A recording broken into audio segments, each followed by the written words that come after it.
waxaan imaanayaa godkan ay ku qoran tahay E2 marka hore waxaan diyaarinayaa title-kii amba ciwaanka sare inta wax ka dambeeyo daatada ayaan geli doonaa meeshaas waxaan ku qorayaa days oo aan ka wada maalimaha tab ayaan taabanayaa si column-ka ku xiga aan u imaano laba branch ayaan sameyn doonaa mid waxaan ka dhigayaa hodan midka kalena waxaan ka dhigayaa bakaro marka xarfaha ugu horeeyo waaweyn ayaan ka dhigayaa anoo shiftiga qabanayo kadib ayaan xaraf ka taabanayaa si weyn oo noqdo ama waxaa sameyn kartaa cab loga taabanaysa xarafka markii aad qortid haddana inaad damisaa ku qasbanaanaysaa kii ku fudud labadaas ayaa sameynaysaa marka waxay noqonaysaa inter ayaan taabanaya maalimaha waxaan ka bilaabaynaa Saturday oo ah Sabti control inter ayaan taabanayaa si aan qoraalka godka aan u geliyo oosan iiga dhaqaaqin waxaan rabaa inaan koobiyey oo aan badiyo muuskiga qaybta hoose ayaan usoo dhaweynayaa godka waxaan dareemaysaa meeshaan dhibac yar inuu leeyahay markii aad usoo dhaweysid muuskaaga wuu isbedelayaa wuxuu isku bedelayaa calaamad yar oo fil handa leh balaas ayuu noqonayaa taas micnaheedu waxaa waaye godkan waxa ku jira waa la badi karaa waa koobiyey kartaa waa soo qabanayaa hoose ayaan usoo jiidayaa aanoonan sii deynin ayuu wuxuu siinayaa barnaamijka Excelka screen tip wax loo yaqaan qish yar oo siinayaa wuxuu leeyahay godka aad ku soo jeeday waxaa imaan doona maalinta ku xigta Sabtiga oo ah Sunday axad ayaa imaanaya haddii aan sii wado isniin ayaa imaanaya godka ku xigo talaado arbaco khamiis maybe 5 maalin ayaan ka dhigayaa waa sii deynaya meeshaan marka waxay noqonaysaa 5 maalin in uu soo galo maalimaha dabcan waa maalimo qaab dhaadheer aan u qornay waxaa dhacayso maalinta arbacada Wednesday-ga xoogaa yar in uu godka ku xiga uu aadayo si marka aan ula kaysiino waxaan sameynaynaa in aan column-kan cabirkiisa aan weynayno marka waxaan imaanayaa EEF labaas column dhexdiisa muuskiga marka u dhaweeyo falaar wuxuu noqonayaa laba dhinac u sii jeedo meelaha marka taagan tahay dabcan wuxuu iska noqonayaa calaamadaas yar oo bisha caska oo ah selection ama doorasho laakiin labada column dhexdiisa marka istaagtid isbedel yar ku imaanayo marka waan qabanayaa dhinaca bidixda muuskiga ayaan qabanayaa xoogaa waa jiidayaa si aan space yar aan u sameeyo amba column-kan aan u weyneeyo waxaan sameynaynaa baranjiyada in aan wixii la iibiyey aan ku qorno marka number yar iska qaadanaya oo random ah oo maskaxdayda aan ka keenayo 12 iskaga qoraya 23 inta wax ka dambeeya 25 ayaan iska isticmaalaya 15 ayaan ka dhigi doonaa hadii la yiraahdo intaas waa daatadii iyo waliba qoraalkeeda markii aan sameyno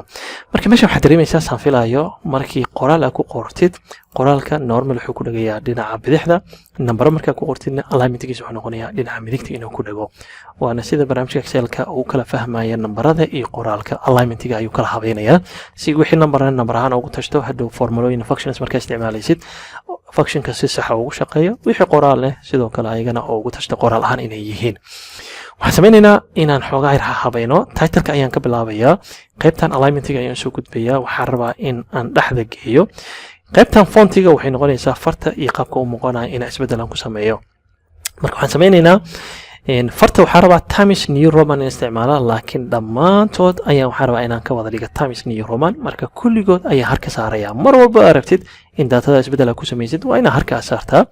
marka waxay noqonaysaa hal mar ayaan gujinayaa amba meeshan waa ka raadi kartaa farta u baahan tahay laakiin aniga waa qorayaa xoogaa raadinta waqtiga qaadanaysa TIM markaan qoro hore ka soo qabanaya kan ayuu noqonayaa Times New Roman hal mar ayaan gujinayaa waxaan rabaa size-ka amba cabirka inaan weyneeyo xoogaa yar waxaan ku darayaa size-ka kan wuxuu noqonayaa increase inaad badisid farta soo muuqashadeeda amba cabirkeeda waa weyneynaysaa kana yaryarayn ayuu noqonayaa marka xoogaa yar waxaan sameynaynaa waa weyneynaynaa 14 ayaan ka dhigayaa waxaan u baahanaynaa inaan isbedelo yar aan sameeyo kanoo kale waxaan ka dhigaynaa bold waxaan taabanaynaa B amba control B na waa taaban kartaa kii ku fudud xoogaa yar bold ayaan ka dhigayaa waxaan dareemayaa in labadan column naftigooda cariiri yar oo ku imaaday labadooda ayaan harka saaraya mid kamid ayaan qabanaya wax yar ayaan jiidayaa labadoodaba cariiriga waa ka baxeen marka waxaan sii marinaynaa amba aan kusii diyaarinaynaa xoogaa yar waa kala reynaynaa waa habeynaynaa colorkan wuxuu noqonayaa in dhulka aan isbedel yar aan ku sameyno tusaale ahaan dhulka waxaan qaadanaynaa colorkaas greenka farta wuxuu noqonayaa cadaan oo kale ayaan iska qaadan doonaa hadii la rado si title-kayga uu igu qurux badnaado xagga numberada asaga naftigiisa isbedel yar aan inaan ku sameyno waxa ayna noqonaysaa inaan calaamada dollar sign-ka aan soo raacsiino oo aan dhahno waxaan waa lacag laba qaab oo sameyn kartaa in طبعا كل جودة هنا وضع مرنا وأن على مدار السنة كأن وضع يلنا أباهنا هاي لكن وكلا قاعدنا حسبنا إن برنج عن حضن إيف كلا سمية بريهان لحظة بري أيها هرك سارية أنت وحكي تنبيه حسو قد بيها قبتاني كقرن تاج نمبر جروب كا هل مرة ينقجنيا وحسو قوانيا كارنسي أيها سو قبسانيا قابكاس علامة دور سانك وحكو ساري كتا أم بوحا استعمال إسا كيبورد شورتكت وحان سمينينا نمبر بكارا أم بإيبك بكارا أيها هرك سارينا كنترول شيفت 4 هديان تابتو سياسي لامني علامة دور سانك أساقنا وإيمانيا intan ayaa harka saaraya waxaan rabaa dhisimaalka inaan iska yareeyo sababtoo ah aniga ma haysta jajab kulli wada 0 ayuu noqonayaa marka waa iska yareynaynaa qaybta number groupka marka ay maadid meeshan ayaa loogu talagalay kan wuxuu noqonayaa dhisimaalka inaad sii badaysid oo aad 3 4 god ka sii dhigatid amba inaad yareysid aniga waxaan rabaa inaan yareeyo mar ayaan taabanayaa mar labaad ayaan taabanayaa si dhibic 00 ga meesha ooga baxo